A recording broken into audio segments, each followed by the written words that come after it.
Good morning, everyone. It's Natalie. Welcome to my channel, Find Joy in the Journey. I am out here in the Joy Garden, and I've inspected everything. Everything looks pretty good. And one thing that I love the most is that this garden is still giving me its best, even with the change of the season. And we're moving into a new season. Fall is right around the corner. First day of fall is September 22nd, I do believe. And but my summer garden is still giving me its best. Okay, I want y'all to look at this. This is my squash. This is my yellow straight neck squash. I turn around, and there was some bees out here. I have footage of my little busy bees doing their job, my little pollinators. And as you can see, they have been working because I haven't hand pollinated anything. This is all the work of my little pollinators. Now, this is my first time growing squash.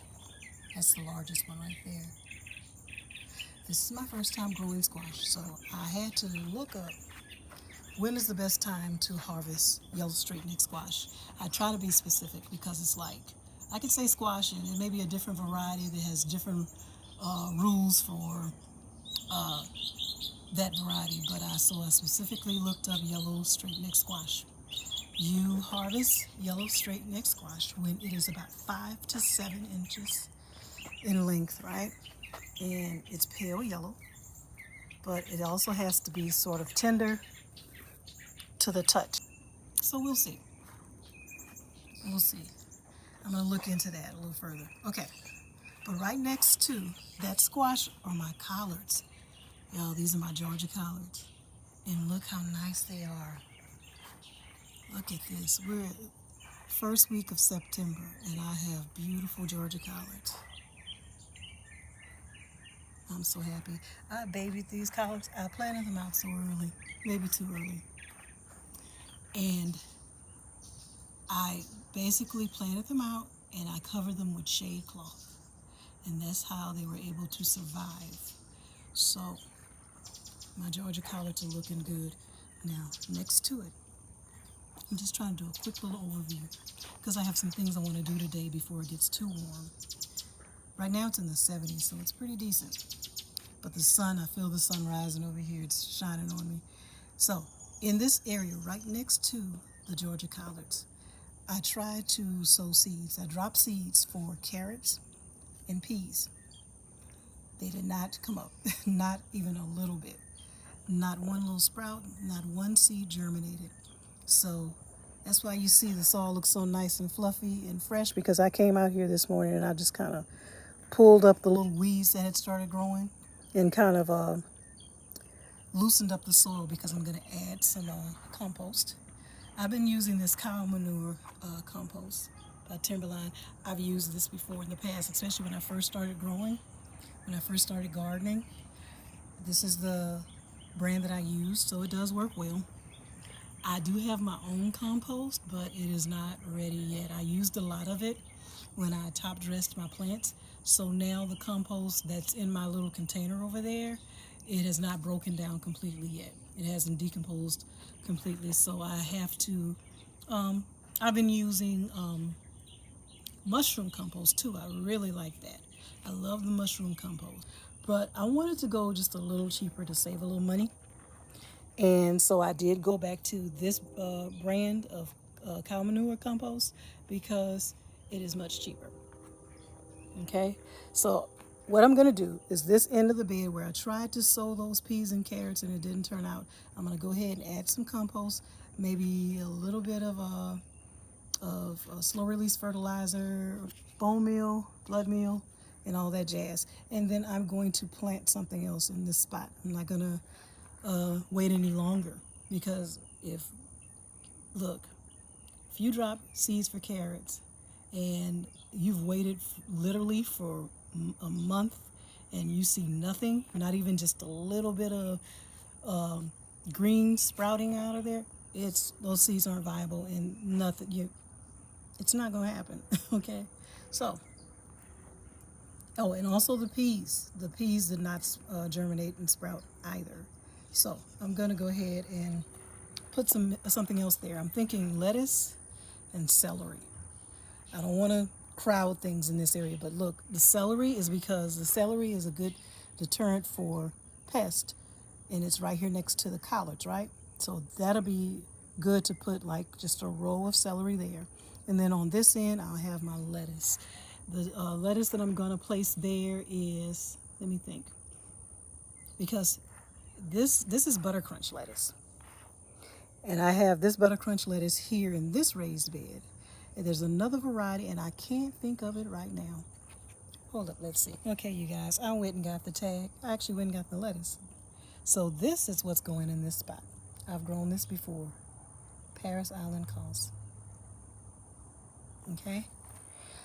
So that lettuce there is going to grow in this raised bed. And I'm thinking of putting just a little line of celery right there. Over here, this is the butter crunch, and it's doing well. Now, I did have to put a shade cloth over it for a little while, but right now it's growing well without any shade cloth. I threw in a couple of green onions there to help deter pests, but normally my lettuce does well. It normally does really well without any having to deal with any pest. Totally honest. Now, you may not be able to see it, but I have some green onion lurking around in here too. Okay. You know, I placed it there. I mean, of course you can eat it. It's cut and come again. But it also supposedly helps deter pests. I have a few carrots here in this raised bed.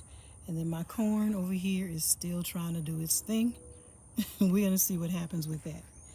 And at the end of the bed, that's one of my Santana eggplants, and it's doing well too. I'm gonna quickly turn around over here, try not to do shaky cam. This is my cucumbers. The variety I was growing, the tag said burpless. Someone even asked me what variety of cucumber that is. And it is burpless, but it does not look like what I expected. I expected something that looks like just like a normal little oblong shaped fat cucumber, but they came out long and slender. So I'm thinking the tags were switched. And that can happen. See, these are not from seed. I started these from little transplants I got from one of the stores. Okay? And I'll show you. I harvested some, and they're over there on the table. I'll let you take a look at how these cucumbers, how they look. Okay, so this is what the cucumber is supposed to be. This was the tag, right? You know, get a good look at them. But this is what I got. Do you see that? This is what I've been getting. And they've been growing well. Really, really well. Okay, remember this little board that I use? It's like a little measuring tool. So we know that this board is like 15.5 inches. So I put this cucumber next to it so you can see. That's just how long they are. Okay. Put it next to this one. I think this is like one of the largest. Look at that. It has a curve to it, but you can see that's almost 15. Okay. Let's see. So you've seen my cucumbers. I'll turn it back around again. But also in this raised bed. And pretty soon these cucumbers are going to play out. They're still producing. As you can see, what you saw over there on the table, I just harvested that just not too long ago, right before I picked up the camera. So that's this morning's harvest. So it's still producing. In this bed is more yellowneck squash. That's what you see right there. I planted this after the squash that you see over there that's actually producing squash right now. So these are much younger, and it does take a while. So by the time this squash starts producing, these cucumbers probably will be gone. But I'll tell you what I did. I threw a few seeds down here for some carrots. Anywhere I could drop some carrots, seeds, I did. I tried to put carrots and peas anywhere I could. Just sprinkle them in there. So I do have a few carrots that's going to come up in this bed right over here. And I think some peas too. I think some of the peas may have sprouted also. Okra's still doing well. Oh, look, a little bee. Look.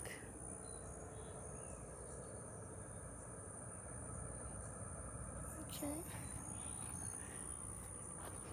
But the okra's doing well. I am learning to get out here and try to harvest this okra before it gets too tough. You want to harvest it when it's immature and kind of soft. Like this one, that's still good, but if I let it stay on there any longer, it'll be too hard. Okay? That one's perfect. That one right there is perfect. But this is the jambalaya okra on this side, and over here is Clemson spineless, and they're still doing well. Okay? All right. So, got your eggplants still producing. I've harvested some eggplants. I'll show you those right here next to the cucumbers. So they're still doing really well. Over in this raised beds, I have carrots and peas. So these are, I think, Nantes carrots. Got some peas over there. I think the variety, I'm trying to remember what variety it is. I want to say it's the Burpiana, I think. Burpiana. It's named that because of the company, Burpee, the seed company. So Burpiana, I think it's called. If not, it's going to be not Little Marvel. Oh, Early Perfection. I'm not quite sure. Okay. All right, so that's what's in that bed. Over here, I did have some red kidney beans I was trying to grow. The leaves look terrible. They are growing, but they don't look like how they were before. They're coming out these long, strangely shaped pods. But see, right now they're green. They stay on there until they turn like a light tan, yellow color. You know that. And then that's when you harvest them. I'm just going to let it do what it's doing because I tell you this. Because those beans, these are red kidney beans. Red kidney beans fix nitrogen to the soil. It literally draws nitrogen out of the air and it fixes it into the soil. So this soil is nitrogen rich just because of those beans that I'm growing. So sometimes you can just throw some beans in there, you get beans, and also it is fixing nitrogen to that soil. It's enriching your soil. So that's why I'm continuing to let them grow. I hate looking at those ugly diseased leaves, but I think it's going to be okay. It's not going to be there much longer. Next to it is a black beauty bell pepper plant. Okay. These two tomato plants that's right here, they're not going to be here much longer. I basically just moved them out of the way so I can install my raised bed. So they're not going to be here. And of course, as the seasons change, these are going to basically start dying out like first frost. That's probably going to take these two tomato plants out. But if I can get some tomatoes, and I'm looking at them and I don't see anything growing. They look halfway decent, but I don't see any tomatoes growing. So I don't know if I'm going to get any tomatoes from these before the frost kills them. But for now, they're just hanging out in the garden. Now, this is what I've been trying to get over here and show you. These are my cabbages, y'all. These are Cheers cabbage. I have 3 of them. And I told you, I know you're like, hey, it's a large bed and you only have 3 because you want to space them out a little bit. There's room right in the middle. I'm going to put some stuff in the middle there. And then also like in between, I'm thinking of maybe putting some, something that repels insects. I'm thinking of kind of slipping a few little herbs or whatever in the middle because these plants are going to get really big, really, really big. So they need room. Okay. But spacing is important because the spacing determines how large your heads of cabbage will be. They need to be at least, I think it's at 12 to 18 inches apart. So I did like an in-between. I think I did maybe 13 to 14 inches apart. Maybe, yeah. So let me go around to the other side. Okay. This is my broccoli. I'm seeing a lot of fungus gnats, y'all. Okay, this is my broccoli. It is also covered in shade cloth. This is green magic broccoli. Same thing with the green magic broccoli. Spacing is important. If you want large broccoli crowns, you need to space them apart. I've grown them too close together, and I still had really nice broccoli crowns. But I decided to follow the advice of this book. This is a Louisiana gardening book that I have that was produced by LSU and the Louisiana Planting Guide. So I just followed their instructions. Okay, and I tried to place them, space them out. Like I said, I'm gonna slip a few little herbs or whatever, or onions in there so I can deter pests. Now, right here in the middle, as you can see, there's a space right in the middle. I'm thinking of growing maybe some celery or something in between here. That is a good companion plant for these brassicas. Okay, but you really don't want your brassicas too close together because they'll compete for nutrients, and they also have the same pest in common. So it's like I just have a hotbed of of pests, right? And then, like I said, they compete for nutrients also. So I think I have them spaced. They can be nearby, but not too close together. So there is space in between. And in between here, I'm going to place something. Just haven't decided yet. I'm trying to get some celery, y'all. I love growing celery. Over here, these are all the peppers.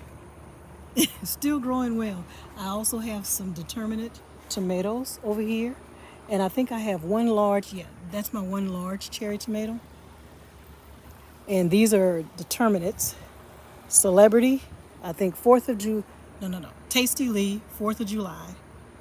I can't remember which one is an indeterminate. I want to say the 4th of July is an indeterminate, but the Tasty Lee is a determinate. But that's what you see here. Trying to get another round of tomatoes before it gets too cold. Okay.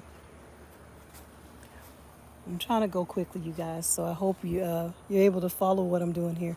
This is my Louisiana sweet orange tree. No oranges yet, but it's still growing beautifully.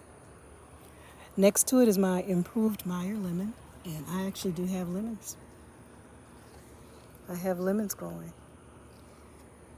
Okay. And this is a second Louisiana sweet orange. I had to prune this one back because I had some leaf curl issues, but I pruned it back. That'll help with the shape of it too. So pruning is good. When you prune, you can help shape the plant. Any unnecessary limbs that are growing, you can go ahead and trim that back. So I'm learning how to maintain my citrus trees. Okay. Pull back so you can see. So this whole area here, it's a mixture of tomatoes and bell peppers. Okay. So, all right, guys.